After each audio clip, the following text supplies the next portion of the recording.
அடங்காத அசுரந்தா வணங்காத மனுஷந்தா தோளோடு தோள் நின்னா தருவானே உசுரதா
ஆகவே போனஸ் என்ற கோரிக்கை நாம் கேட்பதே தவறு என்று சொன்னார்.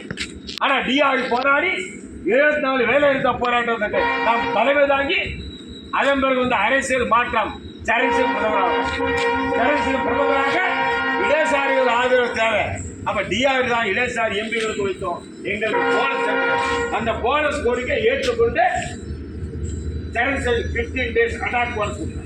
ஆனா அந்த போனஸ் ஏற்ப இல்லை.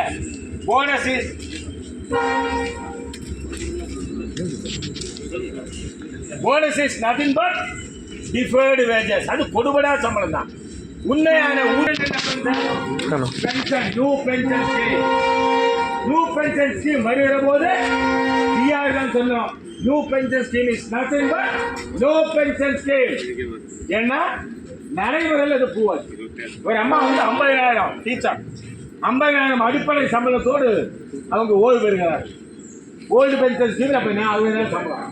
பாதி வந்து பென்ஷனாக கிடைக்கும் 30,000 சோசியல் செக்யூரிட்டி. அது கூட வந்து ஏதோ அரசாங்கம் கொடுத்த இனாமா கொடுத்தது இல்லை. முன்ன வந்து டபுள் சைடு பிஎஃப் இருக்குது. எம்ப்ளாய்ஸ் கிட்ட பிஎஃப் பிடிப்பாங்க, அரசாங்கம் கொடுப்பாங்க. ரெண்டையும் சேர்த்து ரிட்டர்ன் ஆகாம கொடுப்பாங்க.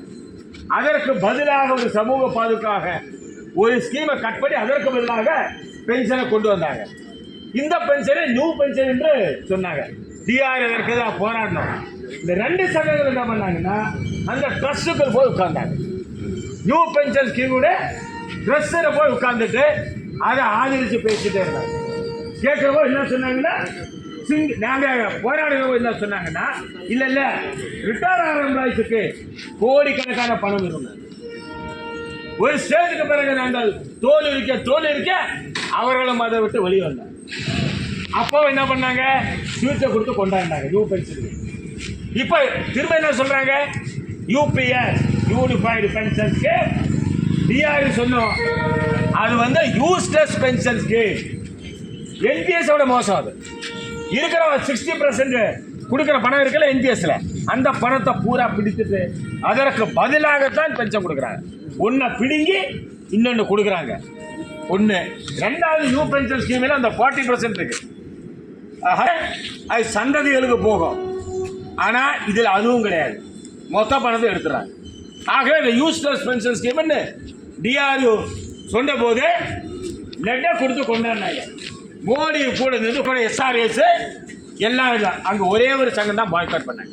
All India defence employees federation. அவங்க தான் இது வந்து ஏமாற்று வேலை என்று சொல்லி அந்த கூட்டத்துக்கே போகாம வெளியே வந்தாங்க. அடுத்து என்ன, இந்த ரயில் தொடர்ந்து ரயில்வே அமைச்சரை நாங்கள் சந்தித்தோம். ரயில்வே அமைச்சரை சந்தித்து we said that most of the North Indian employees, your own people are working in Southern Railway. Their family is suffering in Northern states. Why can't you consider the inter-railway transfer? The அமைச்சர் சொன்னாரு, we will be issuing the railway board orders. அதன் பிறகு தொடர்ந்து railway வாரிய கடிதங்கள் வந்து கொண்டே இருக்குங்க. ஆனால் கன்சிடரே பண்ண மாட்டேங்கிறாங்க. இந்திய எம்ப்ளாயிஸ் ஆர் நாட் கன்சிடர்.